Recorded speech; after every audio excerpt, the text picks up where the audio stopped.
All right. Testing. All right, the meeting will please come to order. Everybody, please silence your cell phones. You know the old drill here. And we appreciate everybody being here. I don't know about you. No, all of us stayed up all night. We had a good time. So, we really appreciate you being here. And we're really excited today to have our senators with us and our chairman. We thank y'all both for being here today and appreciate it. But as our tradition, we want to start off. And what's your if you'll hit your. All right, I'm going to ask Representative Carter if she please would have our devotion, a prayer. Thank you, Chairman.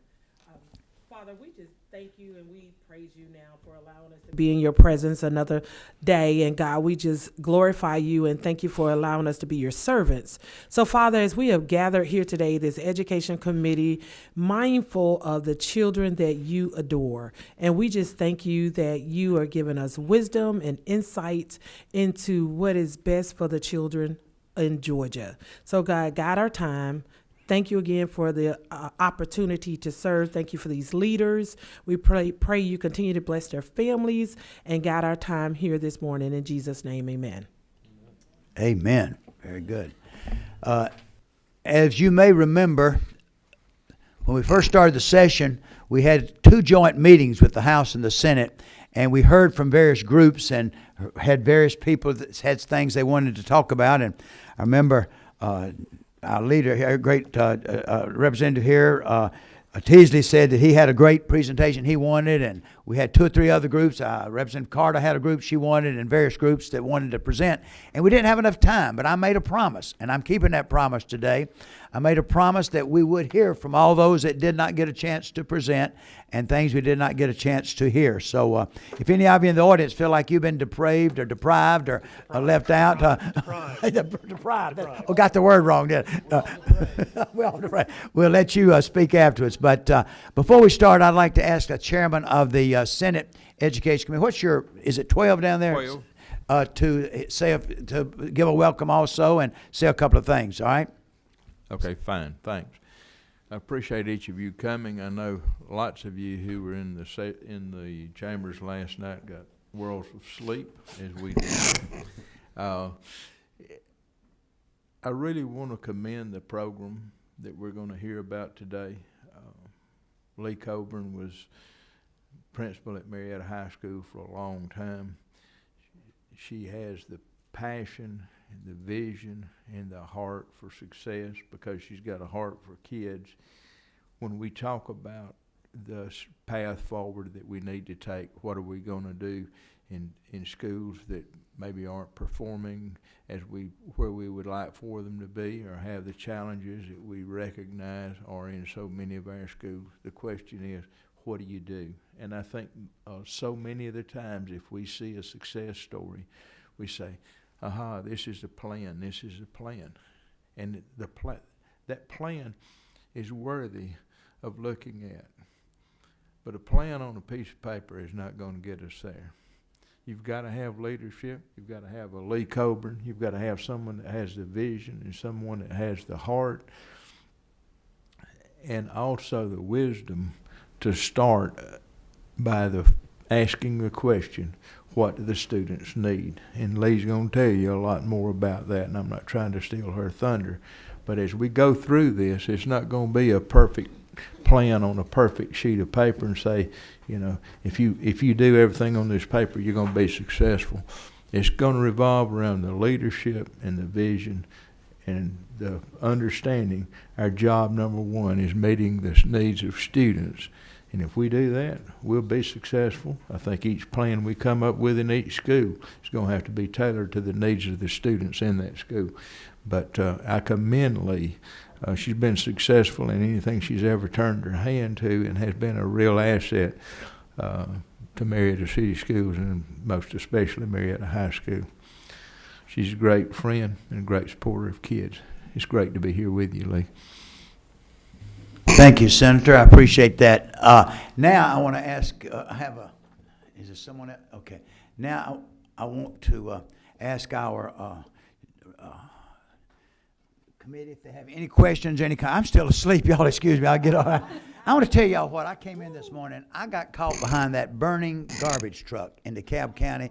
2 hours I sat on that freeway behind a garbage truck about 20 miles back. But so I called Sam and said, "Where are you?" He said, "Well, I'm not behind a garbage truck, thank God." So, but I'm gonna be all right now. I get my nerves under control. But I'd like to ask Representative Tinsdale if he would please introduce our program for today. Thank you. Thank you, Mr. Chairman. And I echo many of the things all the things that Senator Tippin said. And you can't be around Lee Colburn and not get excited about whatever she's excited about. You meet people in your life where their enthusiasm is contagious. And Lee Colburn is one of those people. And when she first, she was principal of Marietta High School for many years, and then said, I'm going to retire and go start this new venture. And I thought, well, we're really losing something at Marietta High School. We've got a great leader here. I hate to see her leave, because God had given her a passion to do something else in the community. And it's innovative, it's focused on student achievement, and it is one of the things that I'm so excited about. We talk about all the times. Many times we're hoping that we don't have to have a government solution. And one of the things I think she has done a phenomenal job at is involving people in the community, not just looking for from help from government, which I'm sure they get some of that, but involving the business leaders and the community leaders to partner with them to make a difference in these students' lives. And so the reason I wanted to have this, I wanted us to get together, is I wanted the rest of you to see what an innovative leader is doing in the community that I happen to represent. Hopefully this is being recorded. We can archive and share with others for those who weren't able to be here, but we can reference this in the future, because I'd like to see I'd like to see other communities take part, even if they can't do exactly what the Student Success Center is doing. They can take parts of it and say, you know what, we can implement that in our community and provide a good service for the people in our community. So with that, I want to ask Lee Colburn if she will share with us, and just want to add my welcome. Proud to be your friend, and proud to be your former representative. I understand you've moved away, but very excited to have you come. Thanks. You were very well represented in the Gilmer County, I assure you. And I want to say before you start that I saw this program because you received a great award this past spring and past fall, and I was very proud of you. And I had planned to invite this committee to the school and have a meeting out there one day, but time got away from us. But hopefully this spring or next fall, we can bring this committee and have an education committee out there, because this is something I think if we want to help these low-performing schools, I think you are on track to finding an answer for the wraparound services we're looking for. So thank you for being with us. Well, thank you. So I'd rather not talk into a mic if you can hear me, because I don't like to stand still. It's being recorded. The only Oh, it's being recorded? You want me to sit down then? Okay. All right, I can do that. So we've heard about depravity and people staying up all night and turning off cell phones. So I feel like it's a great thing I was a high school principal for a decade, because I think I can handle it. What we're going to talk about today is the Graduate Marietta Student Success Center. What I want to talk to you about, though, is what kids would tell you they need to turn around schools, or what students would tell you is important to them. I do not believe the Graduate Marietta Student Success Center would be a reality today if adults had gathered in a room trying to figure out what we needed to do next. And I believe there are many well-intentioned politicians and many well-intentioned educators. I think in general have the heart where we want to take care of our children. United Way's got a great campaign out there right now where they say, "And how are the children?"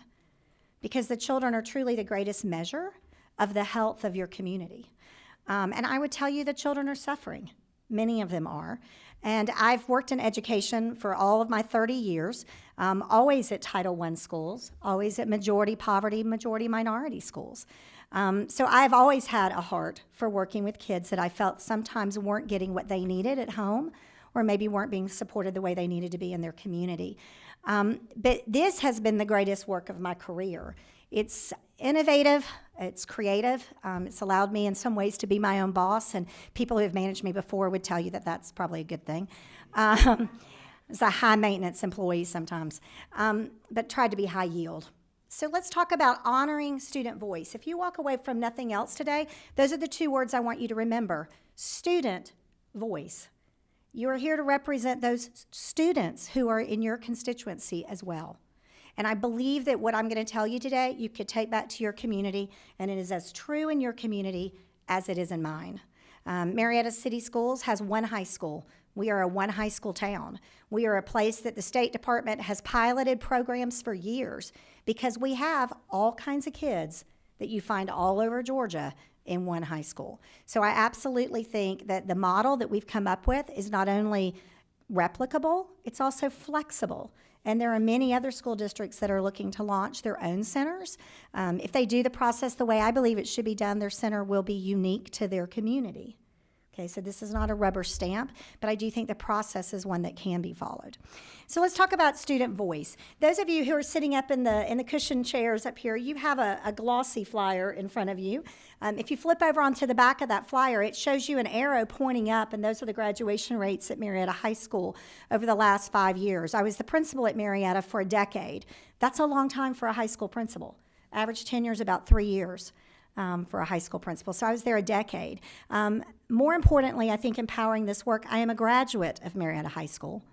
And both of my sons, one is a preacher and one is a soldier, they also graduated from Marietta High School. So I know a great deal, I believe, about what goes on between John Ward Road and the Big Chicken. Okay, I can't tell you about the rest of the state, other than I think much of what we experience there is fairly representative. But our graduation rates were going up. So it's important for you to understand we did not launch the Graduate Marietta Student Success Center because we were put on some list that we needed to improve our performance. In fact, if you compared our district to the other districts in Metro Atlanta, we were making the greatest gains. Now, I will unabashedly tell you there's a lot of number cooking that goes on in graduation rates, and I don't think there's a great deal of accountability across the state with regard to how schools are reporting things.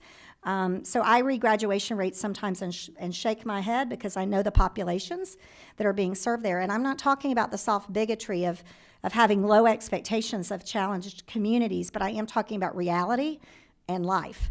Our graduation rate was going up, but it wasn't where we wanted it to be. But part of what launched this work is that loving our community the way I always have, I really felt like we were going to get to about that 75 to 76% graduation rate, ethically reported. And I felt like we were going to kind of pause right there and stall. And that hurt my heart, and it was not something that our superintendent or our school board could support, but I felt like we were not doing the work we needed to do to go much higher than that. And probably the biggest problem in the room for me at that point was I didn't really know what that work was going to be. In a one high school town, we have almost every program that they have in all of Cobb County around us. We have an IB program, we have remedial ed, we have an alternative school, we have online school, we have summer school, we have mini sessions, we have credit recovery programs. So all academic opportunities that I could brainstorm as a principal, I felt like I had the support of my board and access to funding where we could make that happen. I still felt like with all of those interventions, we would get to about 76%, and I felt like we would stall because I wasn't going to cook our numbers. All right, so let's go on to the next slide. What we launched, because I had this big question mark over my head of what do we do next, and being part of an innovative school district, we were constantly being asked as principal, what's the next step? What are you going to do next? And please know I'll send this, Sam has this PowerPoint. He can send it out to everybody. But what we launched was an initiative where we asked our students a series of questions. The questions up top that are not bolded are questions that we asked our current seniors that were on track to graduate that year and were graduating, as well as other graduates. And they're quite simple. Tell us your graduation story. What was your greatest barrier to learning and graduation while you attended MHS? What gave you hope when things were challenging? What was something important for us to know about you and we never knew it? What kept you engaged towards graduation? And what are your plans over the next 5 years? Ladies and gentlemen, what the students didn't say is as important as what they did say. They did not say they stayed in school because of English, math, science, or social studies. If they talked about those content areas at all, it was because they talked about a teacher in that area that had inspired them, or a passion for a content area that had been ignited by a teacher who was serving as a mentor for them. When we asked them what kept you engaged, they talked about their football team. They talked about their culinary program. They talked about their community within that school their tribes, so to speak, as my kids would say, their people, their boys, their folks. What was the greatest barrier to your learning in graduation? I tell you quite humbly, I was a master at writing really great school improvement plans and getting grants and getting funding. Nothing that I had listed in a school improvement plan was something that the students talked about. They didn't tell me their greatest barrier was a lack of opportunity to tutoring. They didn't tell me their greatest barrier was that their teachers didn't care about them. They didn't tell me we needed better test prep programs. What they talked about was life and what they would say got in the way of their learning. As we talked about, or as we went through, we surveyed that first year and interviewed 400 students in our first year, and we spent the summer going through those reports, essays, interview notes. And what began to weigh heavy on my heart and the heart of our faculty was, and these are our graduates. What on earth would the students who didn't graduate, the ones who aren't represented on that stage, what would they tell us if we were to ask them? So the next year we launched another internal action research project. Didn't cost us a dime to do it, just our time, where we met with every student in our school that would turn 21 and age out before they would graduate, even if they passed every class from that point forward, which was not going to happen. We knew they were not going to graduate in a traditional school model, and we took the time to interview them, and the questions were slightly different. Tell me about your experiences in school. Are you on track to graduate? Some students said, yeah, Ms. Colburn, why are you asking me that? Like, everything's cool. So I learned quickly to have their current transcript and their current grades in front of me so that we could confront a sense of what was hopeful denial. I had students who said, no, ma'am, I'm not going to graduate. Do you see yourself as a graduate? No. And so my question became, so why are you here? If you aren't planning to graduate and you're passing, I'm looking at you're failing 7 of 8 classes right now. Why are you here? And they were very candid with me. They were there for boyfriends. They were there for girlfriends. They were there for their social life. They were there because they were court ordered and had an ankle bracelet on that said they had to come to school, but it didn't say they had to pass or engaged. Some were there because they were working. They were there because they were selling drugs. They were there because they had a presence for their gang. And I had girls that were there because they were selling themselves. So there were many reasons for them to be there, but getting a diploma was no longer it for those students. I also heard after that question a lot about hopeful mamas. I haven't dropped out because my mom doesn't want me to. But the reality was mama was going to have to face a reality too because they had dropped out. They just kept getting on the bus every day. All right? They weren't engaged any longer in their learning. So then we had another group. I'd say about 20% were in my hopeful and denial. Sure, I'm going to graduate, Ms. Colburn, don't worry about me.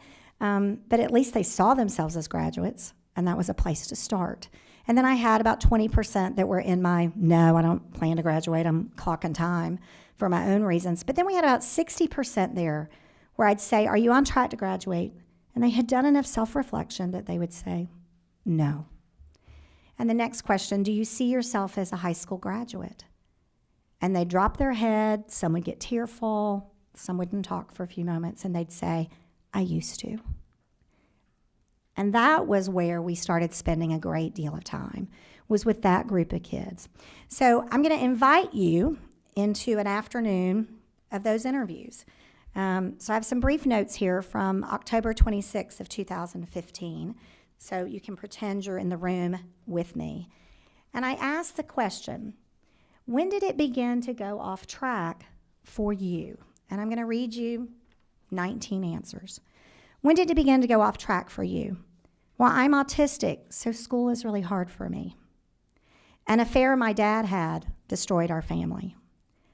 Not living with my family because I just couldn't, so I had to live with my uncles, and I haven't seen my parents in a long time. Overcoming an eating disorder. I got pregnant. Probably when I started smoking pot. Homelessness. I've never gone to the same school more than 1 year. My father's constantly unemployed. He never has a job. My mother's cancer. My father's suicide. My mother's incarceration because she stole from the school. Coming to terms and dealing with my homosexuality. My parents' divorce. My best friend's suicide. Our family has little money, and we don't have transportation. School's just not what we care about. Being bisexual. My mother's drug habit and our homelessness because of it, all the different men in her life. Working 2 jobs the whole time I'm here and still wanting to take honors classes. My cancer, my father's death. So that's one little snapshot, one afternoon. And I think what I walked away from that with is that there was nothing in my school improvement plans to address any of those things. And there was nothing within the bricks and mortars of my school that could empower me to address those things. We simply didn't have the resources or the expertise to worry about how to, or not to worry, but to handle how these students could move forward. You know, I gave the same presentation to members of the DOE last week, and I actually gave them some surveys, which you have copies of in your packet. And I asked them, as they read through the surveys from individual students, to project for me what that student's growth bubble would be at the end of the year with regard to academic achievement and exactly who we should be holding accountable for that. Because I would contend that we are holding some of the wrong people accountable for what's going on in our children's lives. What could we have done differently or do differently now to help you with those concerns? Here's this big aha moment. They had ideas. What could we have done differently? The problem was I couldn't do the ideas they gave me. When my dad died, maybe I could have had grief therapy. Instead of suspending me when you caught me with pot, maybe I could have had treatment. Maybe you could have helped with a daycare for my baby. Maybe my dad, who keeps losing jobs, could you guys have helped him find one? When we got evicted, maybe you could have helped with rent. My mom's crazy. Maybe so. I don't know. Maybe they're driving their mom crazy. I don't know. But mom's crazy. Maybe you could help me with that. Maybe my mom needs counseling. I'd really be okay if she could just get herself together. So we talked then about what gives you hope and what are you willing to do to achieve your diploma. The biggest aha moment for me as a principal as I began to pour through this data is that the students at the top, who are our graduates, and the students at the bottom, who are struggling and would not graduate, identified for us in almost directly the same proportions, the same barriers. Someone can move to the next slide. So the same barriers. And these are the 6 barriers that our students talked about. They talked about transiency and mobility. Now, not all districts in Georgia are highly mobile. Nobody moves in and nobody moves out, all right? But Marietta City Schools is highly transient. And what you find in high school is that mobility is an incredible disadvantage for students because they lose credits every time they move. So in our world of 26 apartments and 13 extended stay motels, mobility is a major issue for us. Kids talked about and just remember, no kid said I'm transient. They said I've moved around a lot. You know, this is my 4th high school. Family changes. Students talked about pregnancy. They talked about grief. Someone died. They talked about incarceration. They talked about bankruptcy. They talked about storms. And then the flood came, and then the tornado came, and then the hurricane came. And they were forced to move. They'd lost everything they had. Poverty. I always pause here because I want you to hear what I say, and some people hear what they think I said. No student said to me that they had a barrier because they were poor. No kid used their economic levels as an excuse for not learning. Educators do all the time, and so do other people. We talk about students being economically disadvantaged. Kids didn't say that. But they did talk about not being able to afford summer school, or they did talk about homelessness and it interrupting their education, or the fact that they couldn't attend tutoring because they needed to take care of siblings, or the fact that they had to work. But they didn't use it as an excuse. They simply referenced it. But they didn't lower their expectations of themselves because they were poor. Immigration. We have a large immigrant population in Marietta High School. The vast majority are Hispanic. We've been talking a lot about immigrancy over the last couple of months in this country, and I have some strong opinions about some of that. But what we found is that 87% of our Hispanic students are firstborn, first-generation Americans. Their parents may not be here legally, but they are. And it sets up a power struggle in the family when the student is the translator, when the student takes a position where they have to miss school to go to the doctor because mom doesn't speak English. I don't know about you all, maybe you were all perfectly well-behaved teenagers, but if my parents had been unable to speak the language of my school, I would have manipulated that greatly. I tried to manipulate it. Even my dad was a college dean and my mother was a teacher. But they do manipulate it. And their parents are a great disadvantage to know how to engage in the schools. If I were doing all the same research today, I would tell you that substance use would move from where it is in spot 5, very likely up to spot 3. We are an incredible epidemic across this country and certainly in our urban and rural areas in this state. If you've not seen some of the documentaries about the heroin triangle and other things, it's real.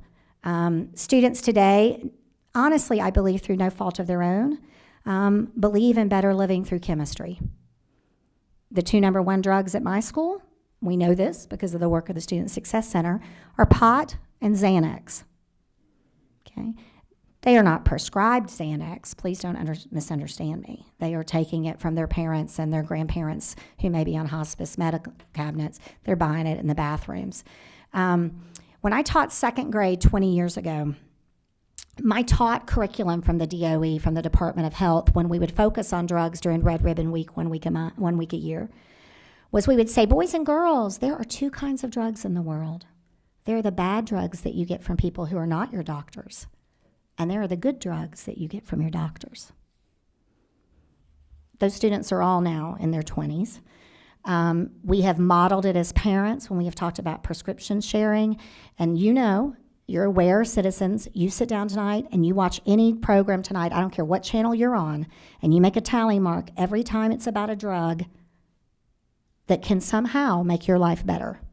And it'll be about 70% of the commercials. They can make you happier, they can help you focus, they'll make you a sexual god. You just ask. Whatever's wrong with you, there's a pill that can fix it. That ties directly to the last thing, which is mental and emotional health and social needs. One of the things that I found interesting when I interviewed students in our diagnosis happy world is they didn't really describe what was wrong to them, or wrong with them, so to speak, in terms that you and I would have used. Teenagers didn't say, I'm sad. They said, I'm depressed. Maybe sad is appropriate. It might be an appropriate temporary reaction. And let's face it, there are some life circumstances that will always make you sad. The death of a loved one, but it doesn't make it an inappropriate feeling. Depressed is a different state of being. They never said, gosh, I'm having a hard time controlling my emotions. I've got an anger problem. What they said was, I'm bipolar. It's their common language. And I'd say, did a doctor prescribe you as bipolar? No, my mom says I'm bipolar. Well, and she is too. Well, maybe we just need some emotional control. Okay? Maybe you're just a teenager, but not bipolar. Now, I'm not in any way saying that there are not students that have true mental and emotional and social health concerns that might be treated positively through medication. What I'm saying, it's not anywhere close to the percentage of kids who say that they have a mental health problem. But if they're saying it, they're owning it. It's becoming a part of their identity. And then it does become a barrier to them. So what did they not really say? When I asked them about their barriers, they did not tell me academic challenges, and they did not really tell me truancy. But every school improvement plan in this state is written to address those 2 things. When we talked about academic challenges and truancy, they always related those facts back to those top 6. I was arrested and then I missed school. I had a baby and I missed 8 weeks, and sometimes I don't get it.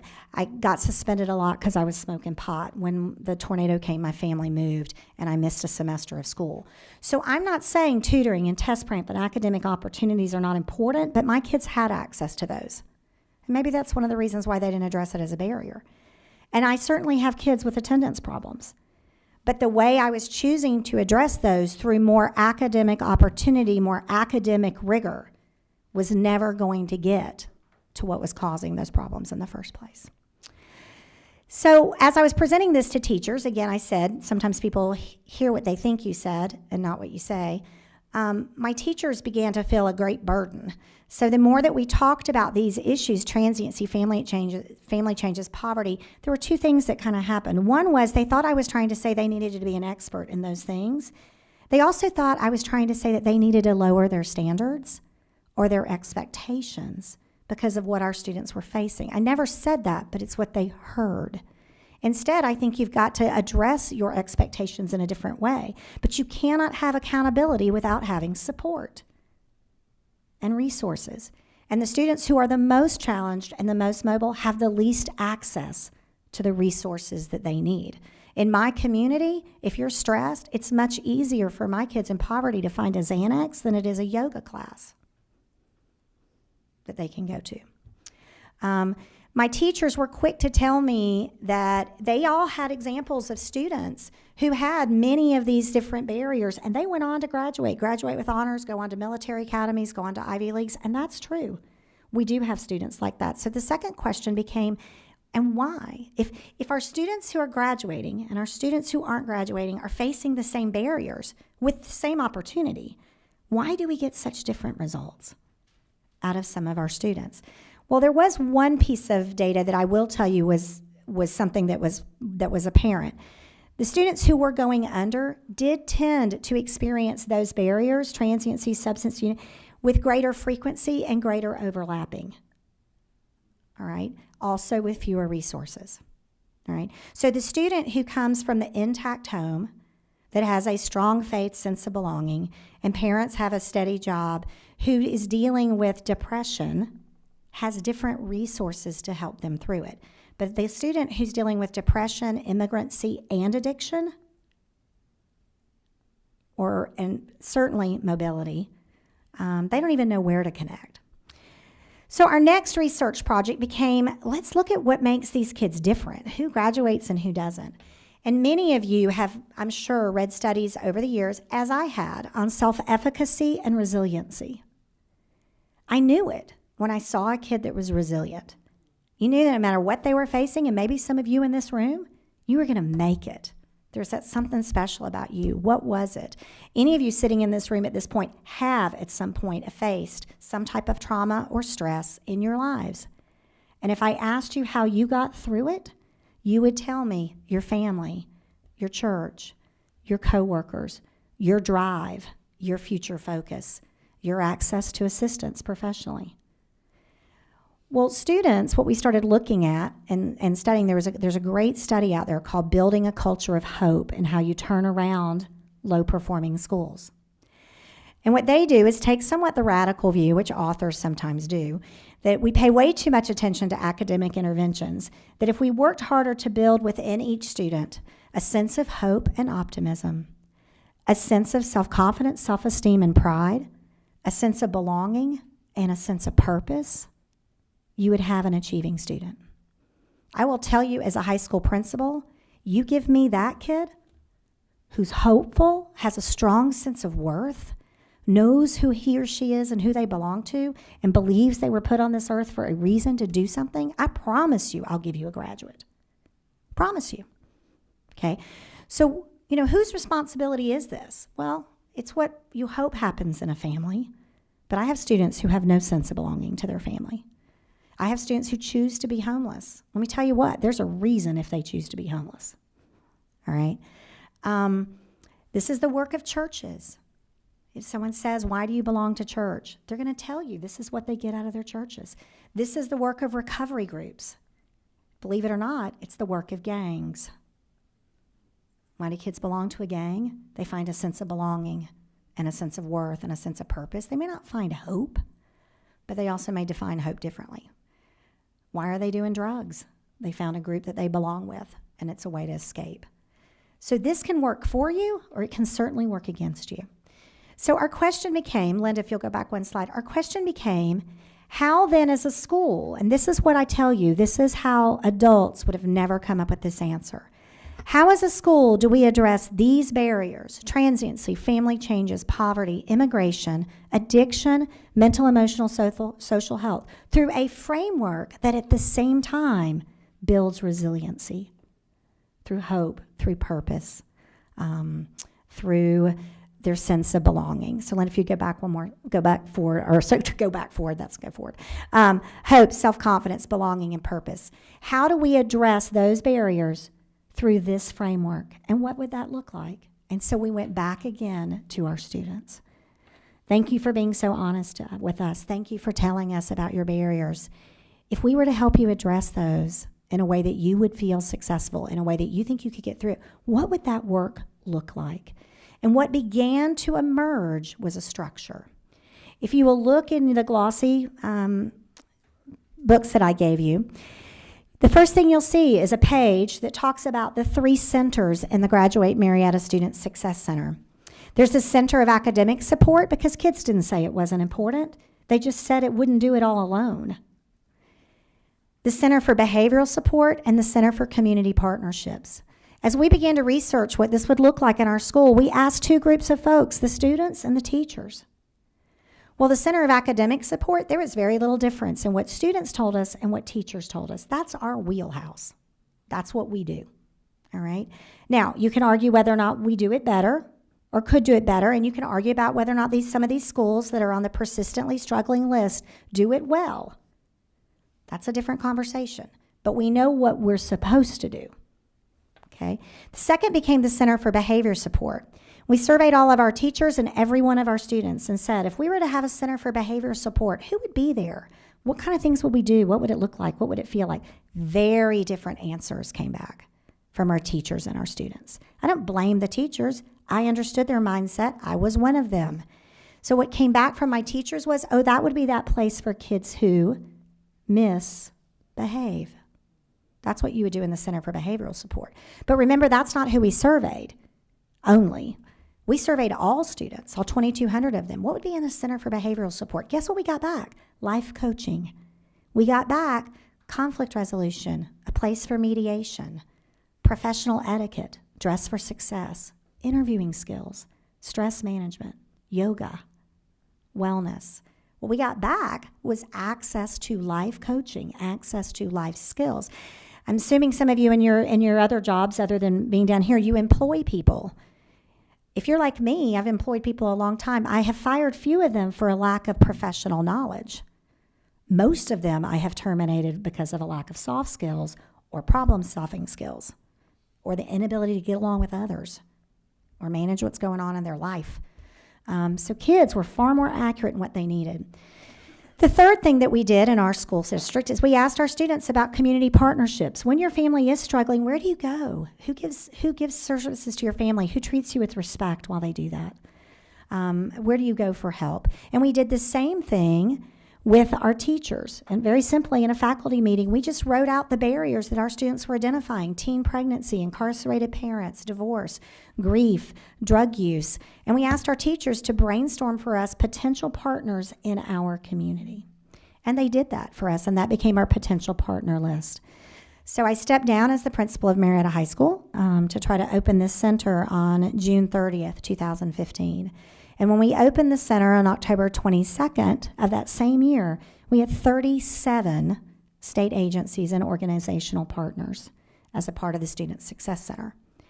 We are fortunate in Cobb County. We live very close to the metro area, but we have a lot of wonderful nonprofits. We have an entrenched faith-based system, and we are close for most of the state agencies.